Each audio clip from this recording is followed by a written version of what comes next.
Cikal bakal gerakan Sufi. Syekh Siti Jenar yang telah melegenda di bumi Nusantara, terutama di masyarakat Jawa, melahirkan pemahaman yang kontroversial. Sebagian memvonis ia adalah seorang wali murtad, namun sebagian lainnya menganggap sebagai orang yang berjasa dalam pengembangan ajaran Sufi. Jika diakui bahwa Syekh Siti Jenar itu tokoh Sufi, maka ajaran makrifat atau kearifan yang dikembangkan bukanlah sebuah ajaran baru. Jauh sebelumnya, paham Sufi ini telah berkembang di dataran Arab. Banyak ulama-ulama Sufi yang terkenal dan akhirnya menjadi kiblat para pencari ilmu makrifat. Ajaran Syekh Siti Jenar yang dikenal dengan Wahdatul Wujud dan jalan kematian itu banyak dipengaruhi oleh paham ulama Sufi sebelumnya. Hanya saja, selama ini seakan-akan ajaran Syekh Siti Jenar adalah paham baru yang menyimpang.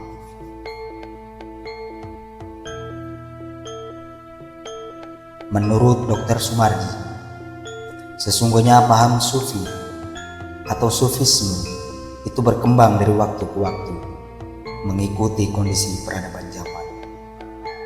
Sejak zaman Rasulullah SAW hingga sekarang banyak diwarnai dengan keragaman.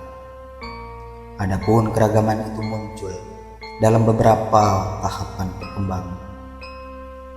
Sebagian ulama berpendapat ayat-ayat Al-Quran yang turun di Mekah periode Makkiyah sudah menekankan seberapa pentingnya spiritual dalam kaitannya tentang orientasi kenabian dan tentang wahyu. Dikisahkan dalam ayat tentang pengalaman spiritual kenabian yang dilalui Rasulullah SAW, dan hal ini dikenal dengan peristiwa Isra Mi'raj. Sebagian ulama filosof bahwa pengalaman Isra Mi'raj Nabi lebih kepada pengalaman spiritual. Para sahabat yang mendapat cerita tentang Isra Mi'raj langsung menerima dan mereka tidak bertanya mengenai pengalaman-pengalaman tersebut. Ada sejumlah alasan mengapa demikian. Karena mereka dilatih untuk satu tujuan moral atas dasar keagamaan. Lagi pula aktivitas mereka telah membuat mereka cenderung untuk tidak bertanya-tanya tentang rahasia metafisik itu. Alasan yang kedua, mereka menganggap bahwa pengalaman-pengalaman spiritual Nabi merupakan ciri khas seorang Rasul atau utusan Tuhan. Sedangkan kewajiban mereka hanya mengimani dan melaksanakan apa yang diyakininya itu. Dalam masa ini, Rasulullah SAW menanamkan kepada umatnya, walaupun pada tingkatan yang berbeda, satu keyakinan tentang ketuhanan, keesaannya, kemahakuasaannya, serta perasaan mendalam pada pertanggungjawaban di hadapan pengadilan Tuhan menyangkut perilaku selama ini di dunia. Ajaran Rasulullah ini mendapat sambutan yang mendalam oleh para sahabat, terutama yang sangat dikenal adalah Abu Dzar Al-Ghifari. Di mana peninggalan Rasulullah, Abu Dzar merupakan tokoh penting yang dikenal kesalehannya di mata penduduk Madinah. Kesalihan Abu Dzar inilah yang kemudian menjadi pondasi bagi perkembangan zuhud atau sufi 2 abad pertama Hijriah. Pada perkembangan berikutnya, kesalihan teragama secara spiritual ini muncul dalam bentuk kehidupan zuhud. Kemunculan kehidupan zuhud dipengaruhi oleh kondisi umat Islam di saat itu yang tenggelam dan menikmati kemewahan duniawi. Kemewahan duniawi itu terpengaruh oleh keberhasilan pemerintah Islam dalam mengembangkan politik dan militer hingga ke seluruh Jazirah Arabia. Menurut sebagian ulama, kehidupan zuhud semata-mata merupakan reaksi terhadap kehidupan sekuler dan sikap penguasa dinasti Umayyah yang dianggap kurang religius. Artinya, dinasti Umayyah telah meninggalkan kesolihan dan kesederhanaan hidup sebagaimana yang pernah dicontohkan oleh Rasulullah SAW. 2 abad sesudah Hijriah, Kemudian bermunculan tokoh-tokoh ulama zuhud, pengembangan konsep spiritual dalam beribadah di samping konsep syariat. Lalu muncullah istilah sufisme atau gerakan sufi sebagai protes terhadap kehidupan umat Islam yang dianggap kurang religius karena tenggelam dalam kemewahan duniawi. Di antara dari para ulama zuhud itu, salah satu yang sangat terkenal adalah Hasan al-Basri. Pengaruh konsep ajarannya demikian kuat selama berabad-abad. Setelah itu, tradisi hidup sufi dikenal sebagai cara tertentu.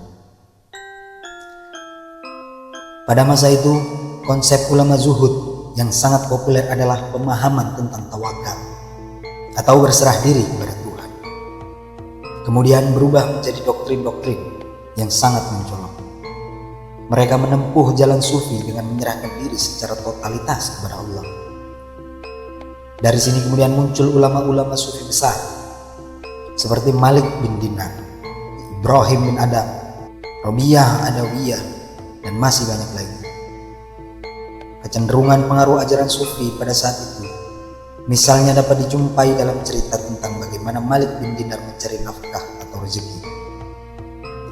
Malik Dinar hanya memiliki sebidang tanah, di mana sebidang tanah itu dia mengusahakan kehidupannya tanpa menggantungkan dirinya kepada orang lain.